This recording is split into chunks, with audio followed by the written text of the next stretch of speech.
दोस्तों नमस्कार। आज की हमारी पोस्ट बहुत ही महत्वपूर्ण मुद्दों पर होने वाली है। पहला तो ये कि दुनिया के बड़े बड़े देश FATF की ग्रे लिस्ट से क्यों डरते हैं। वहीं दूसरा ये कि जब एक देश की जनता अपने वोट का सही से इस्तेमाल करती है तो वह देश किन ऊंचाइयों पर पहुंच जाता है, और वहीं अगर देश की जनता अपने वोट का गलत इस्तेमाल कर दे तो उस देश का क्या हाल होता है। इसे आप तुर्की को देखकर समझ सकते हैं। मैं यहाँ तुर्की का एग्जाम्पल क्यों दे रहा हूँ, तो इसे समझने के लिए हम तुर्की की मुद्रा लीरा की बात करते हैं, जो 2018 में अमेरिकी डॉलर के मुकाबले 4.57 के रेट पे मिलती थी। यानी $1 खरीदने के लिए तकरीबन 4.5 लीरा चुकाने पड़ते थे। तुर्की की मुद्रा लीरा का पूरी दुनिया में इस्तेमाल किया जाता था और ये वर्ल्ड लेवल की करेंसी के रूप में जानी जाती थी। यहाँ तक तो सब ठीक था। उसके बाद आता है कोरोना काल, जब पूरे विश्व की मुद्राएं थोड़ा गिरती हैं, लेकिन ओवरऑल सब ठीक था। 2021 के मध्य तक ये 7 के करीब मिल जाती थी, लेकिन फिर भी यह वर्ल्ड लेवल की मुद्राओं के बीच एक ताकतवर करेंसी के रूप में जानी जाती थी और इसका इस्तेमाल वर्ल्ड ट्रेड के साथ ही करेंसी एक्सचेंज के रूप में भी बड़े लेवल पर होता था। और इसकी इसी मजबूती के कारण ही तुर्की की अर्थव्यवस्था टॉप के देशों में गिनी जाती थी। लेकिन इसी 2021 के मध्य के बाद से आज तक के समय में काफी परिवर्तन आ चुका है।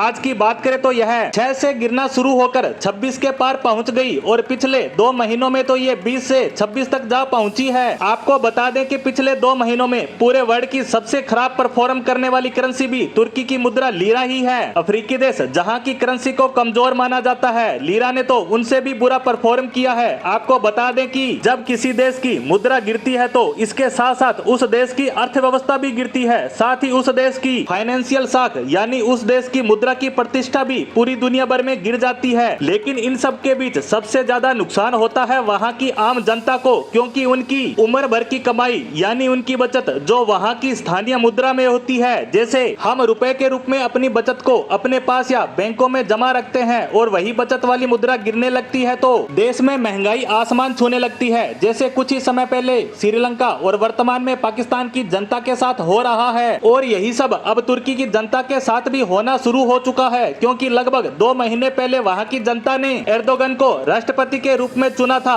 और इन्हीं की गलत नीतियों की वजह से तुर्की की जनता का बुरा हाल होना शुरू हो चुका है। वहीं JP मॉर्गन चेस ने अनुमान लगाया है कि तुर्की की मुद्रा लीरा आने वाले 2 महीनों में 26 से 32 तक पहुंच जाएगी और तुर्की के राष्ट्रपति इसे चाहकर भी नहीं रोक सकते, क्योंकि तुर्की की बर्बादी को तय कर रहा है FATF। उसे पाकिस्तान के साथ ही ग्रे लिस्ट में डाला गया है, जिससे वहां विदेशी निवेश न के बराबर है और इसी वजह से वहां की अर्थव्यवस्था गिरती ही जा रही है। और इन सब से बचने के लिए वहां की जनता के पास 2 महीने पहले एक बेहतरीन अवसर था, लेकिन उन्होंने वह गवा दिया और उन्होंने राष्ट्रपति के रूप में एर्दोगन को चुन लिया और इसका भुगतान उन्हें करना पड़ रहा है। इसीलिए मैंने पोस्ट की शुरुआत में कहा था कि देश की जनता का एक एक वोट बहुत महत्वपूर्ण होता है। वह देश को ऊंचाइयों पर ले जाने का काम भी करता है और गर्त में भी। अब देखना होगा कि भविष्य में तुर्की व वहाँ की जनता को किन किन परेशानियों का सामना करना पड़ता है, जिस पर हमारी नजर आगे भी बनी रहेगी। इसी के साथ हमारी आज की पोस्ट को यहीं समाप्त करते हैं। धन्यवाद।